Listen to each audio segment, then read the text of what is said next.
آخری روحانی ٹوٹکا ہے، غور سے سنیے گا۔ جس دن یہ حدیث آئی، یہ وحی آئی کہ اذان کے بعد دعا قبول ہوتی ہے، ایک بڑھیا کہنے لگی میں بانگے بلال کو جا کے سنوں تو صحیح آج کیا دعا مانگتا ہے۔ یہ واقعہ غور سے سننے کا ہے۔ جب مسلمانوں میں میرے آقا کا یہ فرمان عام ہوا، سرور کونین صلی اللہ تعالی علیہ وسلم کا، کیا کہ اذان کے بعد دعا قبول ہوتی ہے، اذان کے بعد دعا قبول ہوتی ہے، یہ فرمان عام ہوا، بڑھیا اس نے جا کے سوچا کہ حضرت بلال رضی اللہ تعالیٰ عنہ میں دیکھوں تو صحیح کیا مانگتے ہیں اذان میں، یعنی اذان کے بعد کیا دعا مانگتے ہیں حضرت بلال رضی اللہ تعالیٰ۔ اس نے کان لگا کے سنا تو ایک دعا مانگی، بڑی عجیب و غریب، عجیب دعا مانگی کہ اللہ مکہ کے جتنے بھی مشرک اور کافر ہیں سب کو معاف کر دے اور سب کو ہدایت دے دے، اللہ سب کی مغفرت کر دے۔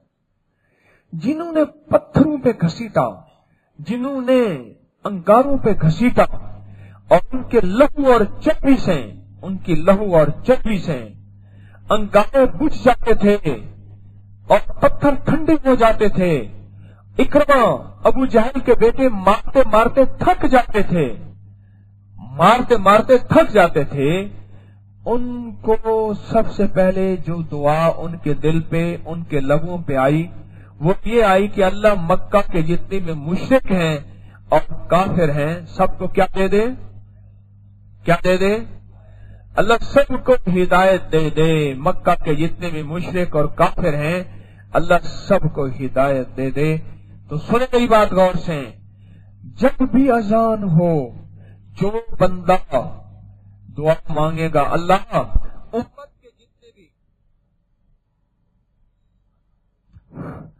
اللہ امت کے جتنے بھی مشرک اور کافر ہیں سب کو ہدایت دے دے اور ایمان دے دے۔ جس طرح اللہ نے بلال کو سدا بہار رکھا ہے، ابو جہل کی نسلوں کو مٹا دیا ہے، ایسے ہی اللہ اس کو بھی سدا بہار رکھے گا حضرت بلال رضی اللہ تعالی عنہ کی طرح۔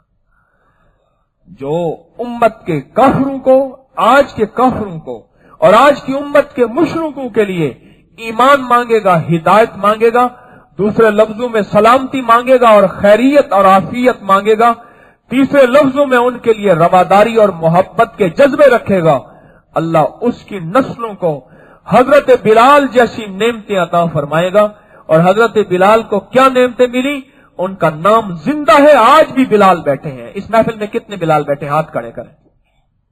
یہ بلال ہے، وہ بلال ہے، اور یہ بلال ہے، وہ بلال ہے۔ اس محفل میں اب بھی بلال بیٹھے ہیں، پورے ورلڈ میں بلال ہیں۔ قیامت تک بلال رہیں گے زندہ یا نہیں رہیں گے؟